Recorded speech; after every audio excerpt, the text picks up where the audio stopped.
Pharmaceutical Inorganic Chemistry Anti-Microbial Agents உள்ள ஒரு காம்பவுண்டான hydrogen பெராக்சைடை பற்றி பார்க்க போகிறோம்.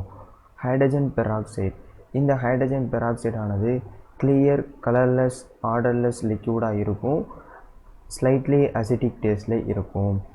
இந்த ஹைட்ரஜன் பெராக்சைடை நம்ம ரூம் டெம்பரேச்சரில் வச்சோம்னா வாட்டர் மாலிகுலாகவும் ஆக்சிஜனாகவும் டீகாம்போசஸ் ஆயிரும். ஹையர் டெம்பரேச்சரில் வச்சோம்னா ரேபிட்டாக டீகாம்போசிஸ் ஆகும்.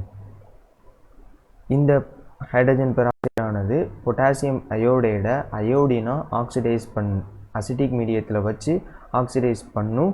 எப்படின்னு சொன்னால் பொட்டாசியம் அயோடைடு ஆனது ஹைட்ரஜன் பெராக்சைடு கூட in presence of acetic medium sulphuric acid கூட ரியாக்ட் பண்ணும் பொழுது நமக்கு ஒரு அயோடின் மாலிகுல் லிபரேட் ஆகும். அதை தான் ஆக்சிடைஸ் பண்ணும் அப்படின்னு சொல்லியிருக்காங்க. இந்த ஹைட்ரஜன் பெராக்சைடு ஆனது லெட் சல்ஃபேட்டாக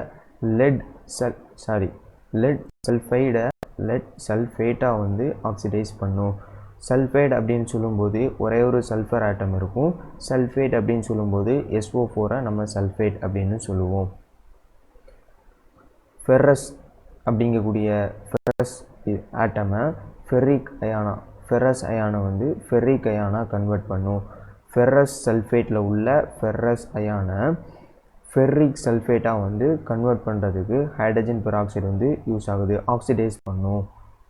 அது மட்டும் இல்லாமல் ஹைட்ரஜன் பெராக்சைடு ஆனது சில்வர் ஆக்சைடை மெட்டாலிக் சில்வராக பியூர் சில்வராக நமக்கு ரெடியூஸ் பண்ணி தரும்.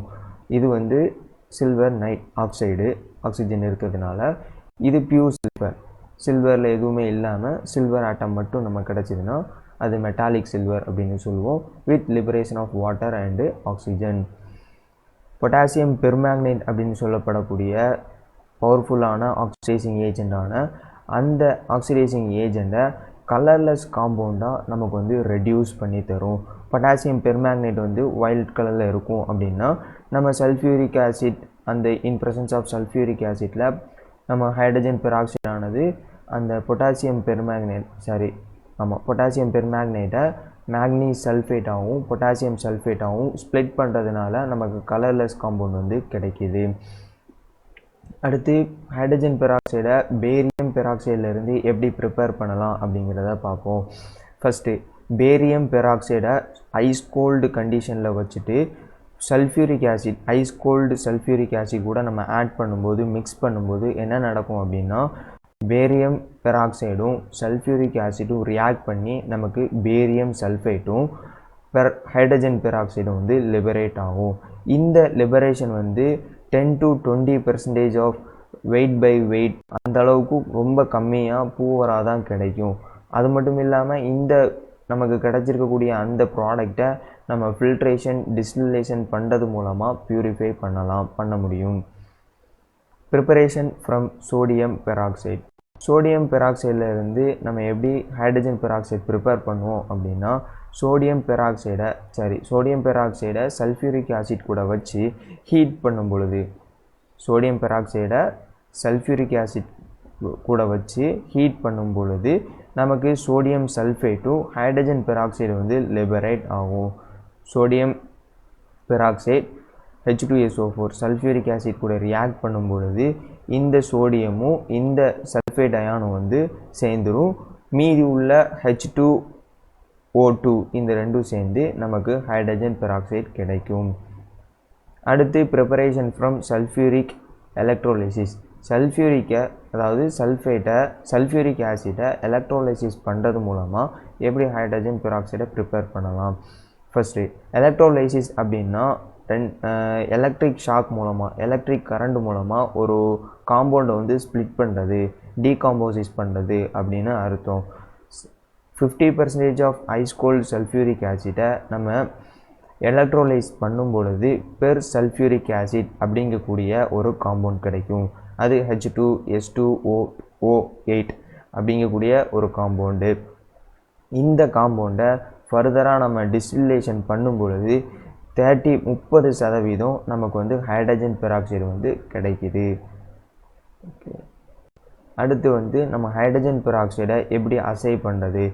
அசையோடைய பிரின்சிபல் என்னென்னா ஆக்சிடேஷன். ஆக்சிடேஷன் தான் நம்மளுடைய டைட்ரேஷனுடைய பிரின்சிபலாக இருக்கும். ஆக்சிடேஷன் ரியாக்ஷனுக்கு இன்வால்வ் ஆகி இந்த டைட்ரேஷன் வந்து நடக்கும். ஃபஸ்ட்டு நம்ம கோனிக்கல் ஃப்ளாஸ்கில் 5N இருக்கக்கூடிய கான்சன்ட்ரேஷன் இருக்கக்கூடிய சல்ஃபியூரிக் ஆசிடையும் ஹைட்ரஜன் பெராக்சைடையும் அக்வஸ் சொல்யூஷனாக இருக்கக்கூடிய ஹைட்ரஜன் பெராக்சைடையும் நம்ம கோனிக்கல் ஃப்ளாஸ்கில் எடுத்துக்கிறோம். மேலே பியூரட் சொல்யூஷனாக பொட்டாசியம் பெர்மேங்கனேட்டை நம்ம வந்து எடுத்துக்கிறோம். இப்படி எடுத்துக்கிட்டு நம்ம ரியாக்ஷன் பண்ணும் பொழுது டைட்ரேஷன் பண்ணும் பொழுது கலர்லெஸ்ஸாக இருக்கக்கூடிய கோனிக்கல் ஃப்ளாஸ்கில் இருக்கக்கூடிய சொல்யூஷன் ஆனது பிங்க் கலரில் நமக்கு சேஞ்ச் ஆகும். இது எதனால் நடக்குது அப்படின்னா பொட்டாசியம் பெர்மேங்கனேட் ஆனது ஃபஸ்ட்டு நம்ம கோனிக்கல் ஃப்ளாஸ்க்குள்ளே நம்ம பொட்டாசியம் பெர்மேங்கனேட்டை ட்ராப் பை ட்ராப்பாக இது பண்ணுவோமா, அப்படி பண்ணும்பொழுது கோனிக்கல் ஃப்ளாஸ்கில் இருக்கக்கூடிய சல்ஃபியூரிக் ஆசிட் கூட ரியாக்ட் ஆகி மெக்னீஸ் சல்ஃபேட்டாகவும் பொட்டாசியம் சல்ஃபேட்டாகவும் ஸ்ப்ளிட் ஆகி நமக்கு எக்ஸஸ் ஆஃப் ஆக்சிஜனையும் வாட்டரையும் நமக்கு தரும்.